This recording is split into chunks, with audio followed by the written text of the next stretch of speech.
किसी ने बड़े कमाल की बात कही है कि बड़े अजीब लोग हैं इस दुनिया में। अगरबत्ती भगवान के लिए खरीदते हैं और खुशबू अपनी पसंद से तय करते हैं। नमस्ते दोस्तों, मैं हूं आरजे कार्तिक। एक छोटी सी कहानी सुनाता हूं एक सैनिक की।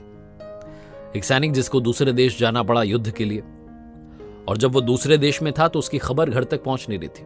उसके मम्मी पापा बड़े परेशान थे कि पता नहीं क्या होगा हमारे बच्चे का। अखबारों में, न्यूज चैनल पर लगातार खबरें तलाशते रहते थे, टटोलते रहते थे कि पता चल जाए बच्चे का क्या हुआ, लेकिन कोई खबर मिल नहीं रही थी। करीब 1-2 महीने के बाद में फाइनली अखबारों में आया, न्यूज चैनल में आया कि वहां युद्ध समाप्त हो गया। और ये घर वाले बेसब्री से इंतजार करने लगे कि वो युद्ध समाप्त हो गया, अगर जीवित होगा तो कॉल करेगा, बात करेगा। 1-2 दिन के बाद में इनके पास में कॉल आया, घर में टेलीफोन की घंटी बजी और फोन लाइन पर दूसरी तरफ इनका बेटा था। बड़े खुश हुए कि चलो भगवान ने बचा लिया हमारे बच्चे को। जो लड़का था उस तरफ से कह रहा था, आप चिंता मत कीजिए, मैं सुरक्षित हूं, आप लोग ठीक हैं, घर के हालचाल जान रहा था। उसके बाद उस लड़के ने कहा कि पापा जी, बात ऐसी है कि मैं अपने साथ जब आ रहा हूं तो अपने दोस्त को लाना चाह रहा हूं। तो घर वाले तो बड़े खुश थे कि बच्चा सुरक्षित। उन्होंने कहा हाँ ले आओ अपने दोस्त को। मम्मी पापा दोनों की आवाज आ रही थी कि बेटा लेके आ जा, कोई दिक्कत नहीं है। लड़का कहने लगा मेरी पूरी बात तो सुनिए, वो जो दोस्त है मेरा हमारे साथ ही रहेगा अब हमेशा। तो पेरेंट्स ने थोड़ा सा सोचा, फिर बोले कि अरे ठीक है ले आ, कोई टेंशन की बात नहीं, लेके आ जाओ उसको। फिर लड़का बोला कि पूरी बात तो सुनिए, दरअसल एक बारूदी सुरंग में वो मेरा दोस्त था और अचानक धमाका हो गया और उसने एक हाथ एक पैर खो दिया। अब इस दुनिया में उसके एक हाथ एक पैर नहीं है, वो बिना एक हाथ एक पैर के जी रहा है। तो उसको मैं अपने घर लेकर आ जाऊं, हमेशा हमारे साथ रहेगा।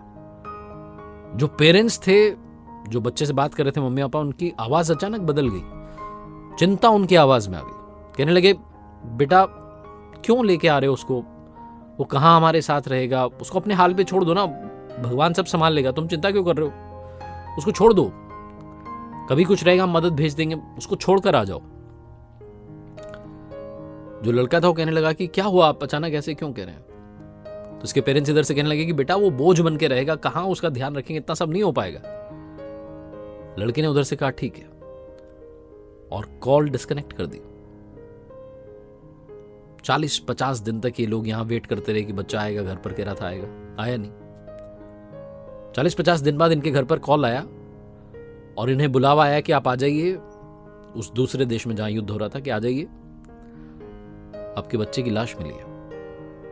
रोते बिलखते ये पेरेंट्स वहां पहुंचे। इन्हें बताया गया कि आपके बच्चे ने छत से कूद करके जान दे दी, सुसाइड कर लिया। जब मुर्दा घर में पहुंचे तो लाश देख करके सन्न रह गए। इनके बेटे के एक हाथ एक पैर नहीं था। रोने लग गए, कहने लगे कि काश हमने अपने बच्चे से कह दिया होता कि उस दोस्त को लेके आ जा, ले आ उसको घर पर, हम साथ रख लेंगे। लेकिन ऐसा बोला नहीं। अगर ऐसा बोल दिया होता तो शायद वो बच्चा जीवित होता। वो बच्चा दरअसल जानना चाह रहा था कि उसके पेरेंट्स कैसे रिएक्ट करते हैं, लेकिन पेरेंट्स ने कहा उसको क्यों ला रहा है, वो बोझ बन के रहेगा। ये कहानी उन मम्मी पापा की और उस बच्चे की नहीं है, सबकी कहानी। आज के जमाने में बहुत सारे लोग ऐसे हैं जो फायदा देख करके रिश्ता बनाते हैं, बड़ी प्रैक्टिकल सोच रखते हैं।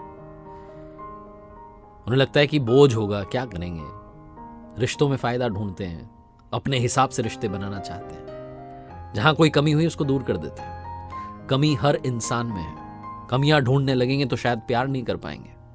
प्यार उनसे भी कीजिए जिनमें कमी है। दिव्यांगों की बात करें तो उनसे भी प्यार कीजिए, उससे भी प्यार कीजिए जो आपसे पैसे में कम है। प्यार कभी भी ऊंच नीच भेदभाव नहीं देखता है। प्यार प्यार होता है और मोहब्बत हमेशा दिल से की जाती है। यही इस कहानी का मैसेज है। बहुत ही गहरी बात है, लेकिन ये कहानी हमें सिखाती है।